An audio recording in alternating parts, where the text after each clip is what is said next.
नमस्कार, मैं नियाज खान। लाउडस्पीकर से आजान और उसके विरोध में लाउडस्पीकर से हनुमान चालीसा का पाठ। इसके अलावा रामनवमी और हनुमान जयंती के मौके पर देश के कई हिस्सों में हुई हिंसा का मुद्दा फिलहाल देश में गरमाया हुआ है।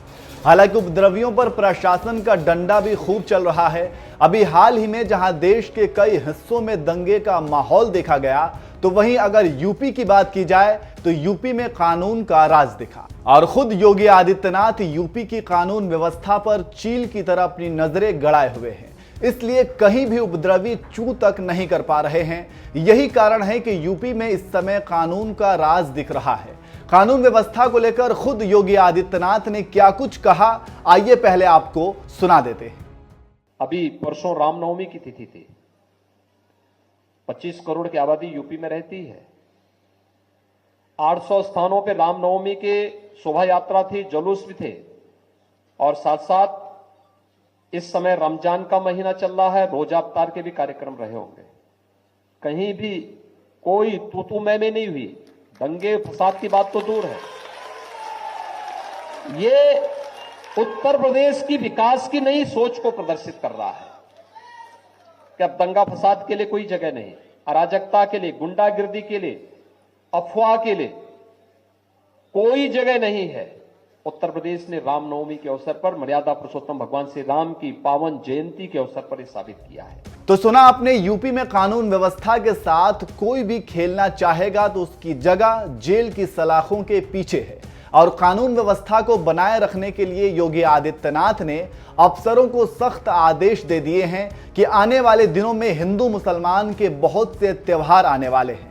ऐसे में कोई भी उपद्रवी राज्य का माहौल खराब ना कर सके, इसके लिए प्रशासन चौकस रहे। इसी कड़ी में योगी आदित्यनाथ ने एक और फरमान जारी किया है, जिसमें 602 मंदिर और 265 मस्जिद शामिल हैं। सीएम योगी के आदेश के बाद नोएडा में इन दिनों मंदिरों और मस्जिदों को पुलिस ने नोटिस जारी किया है और नोटिस में मंदिरों और मस्जिदों को लेकर जारी निर्देश को पूरी तरह पालन करने को कहा गया है। गौतम बुद्ध नगर पुलिस कमिश्नरेट कार्रवाई शुरू करते हुए 621 मंदिरों में से 602 मंदिरों, 268 में से 265 मस्जिदों और 16 दूसरे धार्मिक जगहों के धर्मगुरुओं और कमेटी को नोटिस जारी किया है। इसे चेतावनी भी दी गई है कि हाईकोर्ट के ध्वनि संबंधित निर्देशों का पालन किया जाए। तेज आवाज में लाउडस्पीकर या डीजे बजाया तो कार्रवाई की जाएगी। नोएडा पुलिस ने 217 बारात घरों, 182 में से 175 डीजे संचालकों को भी नोटिस जारी कर तेज आवाज में म्यूजिक न चलाने के निर्देश जारी किए हैं। जिस परिसर में म्यूजिक बज रहा है उससे बाहर आवाज नहीं जानी चाहिए।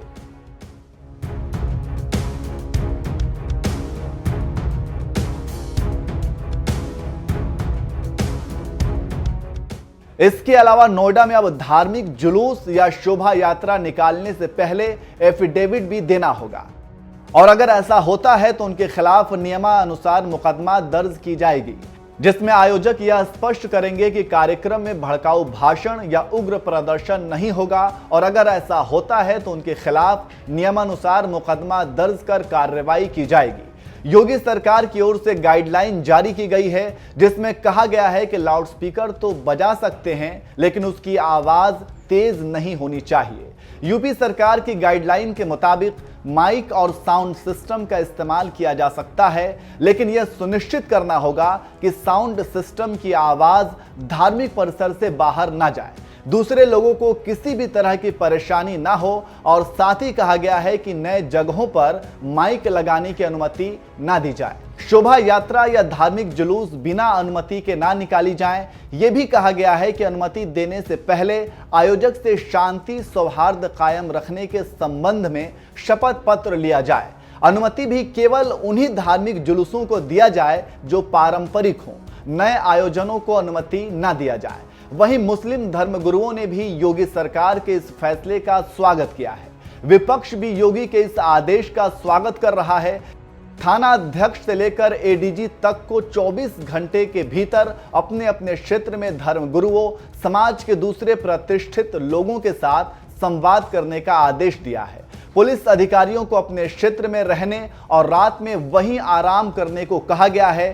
4 मई तक सभी पुलिस अधिकारियों की छुट्टी निरस्त कर दी गई है। जो छुट्टी पर हैं उन्हें 24 घंटे के अंदर लौटने का आदेश भी जारी कर दिया गया है। संवेदनशील क्षेत्रों में ड्रोन से निगरानी के लिए कहा गया है। इसके अलावा हर दिन पुलिस पेट्रोलिंग का आदेश दिया गया है।